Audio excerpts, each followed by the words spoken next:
tanto a informática quanto o mapeamento genético foram grandes descobertas, né, do século passado e que revolucionaram a sociedade em muitos aspectos, né? Então, se cada uma isoladamente já foi um grande avanço, né, para a humanidade, imagina associando as duas em prol da persecução penal, né, da auxílio à justiça criminal. A investigação criminal genética já é adotada em mais de 50 países. O primeiro país que adotou foi a Inglaterra, e logo em seguida, foi em 1995. Logo em seguida foi os Estados Unidos, em torno do ano de 98. Eles montaram um banco de perfis genéticos. Como é que funciona o banco? O banco é formado por duas bases de dados. Uma base de dados são aqueles perfis genéticos que são obtidos através de amostras biológicas encontradas na cena do crime. Por exemplo, uma cena do crime de homicídio. Tem lá um cadáver, uma vítima de estupro, né? E ali é encontrado junto ao corpo pelos, sangue, sêmen, que não pertencem à vítima, que são de uma outra pessoa. E se houver alguma amostra biológica de algum indivíduo que não pertence à vítima, eles fazem a tipagem genética e tiram um perfil genético. Né? E jogam nessa base de dados que é os perfis genéticos colhidos na cena do crime. A outra base de dados são os perfis genéticos que a gente coleta de indivíduos. Quais indivíduos? Os indivíduos de referência. Quais são os indivíduos de referência? Bom, isso cada país escolheu um critério. Na Inglaterra, quando você pisa numa delegacia, até no delito de trânsito, a polícia de lá solicita que a pessoa forneça amostras biológicas. Assina um documento chamado consentimento informado e a pessoa fornece a sua amostra biológica e a partir dali é tirado o DNA. Então, na Inglaterra, o banco é gigante, né? No Brasil, quem determinou que pessoas vão para esse banco é a Lei 12.654 de 2012. A gente pode dizer que a pessoa é jogada para dentro da cena do crime. Né? Não necessariamente quer dizer que está descoberta a autoria. Porque às vezes tu encontra na cena do crime a amostra biológica do policial. Né? Entende? Às vezes o policial estava manuseando o perito e deixou cair um pelo, alguma coisa. Né? Então, não necessariamente. Esse banco de indivíduos, por exemplo, quem que vai para esse banco de indivíduos?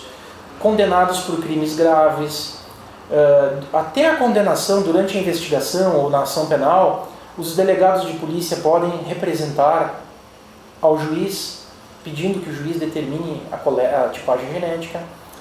Os promotores também podem requerer ao juiz, a defesa também pode requerer ao juiz, e o juiz pode também determinar de ofício, independente de ninguém ter solicitado. Já existia o banco, já era alimentado. O banco de cenas do crime já vinha sendo coletadas, né? E aí fecha o banco de perfis genéticos para fins criminais. Se criou uma rede integrada de bancos de perfis genéticos. Cada estado da federação tem um laboratório de DNA. O Rio Grande e os laboratórios são geridos pelo órgão oficial de perícia. Aqui no Rio Grande do Sul, o Departamento de Criminalística tem um laboratório de DNA e ele é gerido pela perícia oficial. Todos os estados têm o seu laboratório e esses laboratórios são encarregados de coletar as amostras e fazer o perfil da cena do crime e dos indivíduos. Eles alimentam o banco de dados de indivíduos e de cenas de crime. E esses laboratórios de todos os estados são interligados. É que se chama a rede integrada de bancos de perfis genéticos. E essa rede integrada é gerida pela Polícia Federal. Como é que funciona? Por exemplo, uma cena de crime lá no Amazonas. Um homicídio lá. A perícia lá do Amazonas vai lá, pega a amostra biológica, faz a tipagem do perfil, joga no banco. E aqui no Rio Grande do Sul, um indivíduo preso fornece amostras biológicas, a partir dele é tirado o perfil genético e também vai para o banco. E aí o banco acusa que aquela amostra da cena de crime no Amazonas é a mesma amostra desse indivíduo aqui. E o sistema envia um e-mail para cada estado. Amazonas, esse crime aqui tem um indivíduo lá no Rio Grande do Sul. A lei que previu a rede integrada. O primeiro caso no Rio Grande do Sul, da aplicação, foi para absolver uma pessoa. Já faz um bom tempo, foi logo da edição da lei.